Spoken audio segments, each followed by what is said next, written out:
My name is Eric Pavlin. I'm a lay Dominican in St. Pius V Pro Chapter. Lay Dominicans follow the spirituality of St. Dominic, living in the world but not of it. We meet here at Mount Sales once a month for three of the pillars of Dominican life: prayer, study, and community. The fourth pillar is apostolate, and we have two main apostolates: our online Bible study, which is the Siena Cyber Circle, and this lecture series.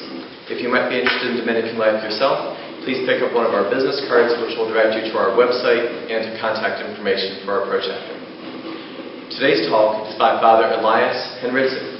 He has a unique vocation story, having been raised in a Lutheran family, but he became agnostic, and only then found new life in Christ and entered the Catholic Church, where he immediately knew he wanted to be a priest. He's been in the Order of Preachers since 1986, and subsequently received his doctorate from the Angelicum in Rome, and taught for several years at the Providence College in Rhode Island. Father Elias currently teaches moral theology and social doctrine at the Dominican House of Studies in Washington, D.C., and serves as a North American promoter of justice, peace, and care of creation for the Dominican Leadership Conference. Today, Father Elias will be sharing with us on the topic of doing good and wanting to, St. Thomas, natural law, and moral issues. Ladies and gentlemen, Father Elias Henritzy.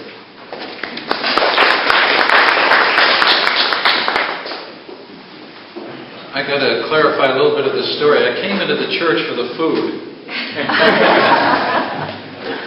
I had a conversion experience in the military and found Christ and started reading the Bible, and sure enough, I ran into John chapter 6, unless you eat my flesh and drink my blood, you have not life within you.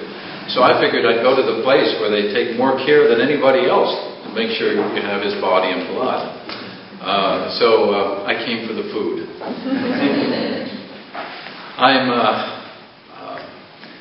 I've been teaching social justice doctrine for a while. I ended up backing into it in a way up at Providence College.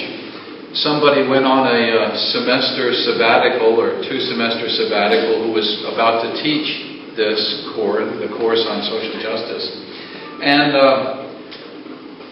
nobody wanted to teach it. Finally, for the sake of the common good, I raised my hand to the dean and said, I'll go and teach this.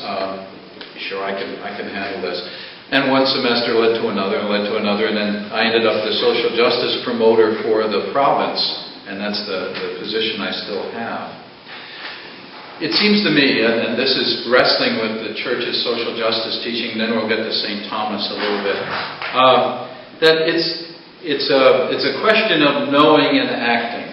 Okay? We have to know some doctrine and we have to act upon it, because the end isn't just knowing it, it's making an impact in society. And in a great way, this is more the challenge of the laity than it is of the priest, of those who are sacramentally ordained. In a way, it's your task to take this doctrine in and to share it with others. And so one of the things that I've been working on over the years is, well, how do priests hand this on so that others can hand it on to other people in the process?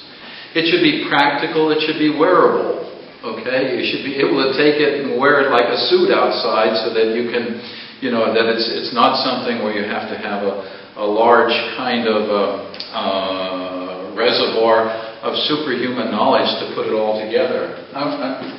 If you were to kind of take a small snack of social justice teaching since the 19th century, this would be about it right now, okay? That's a lot to put together, okay? A lot to carry around with us.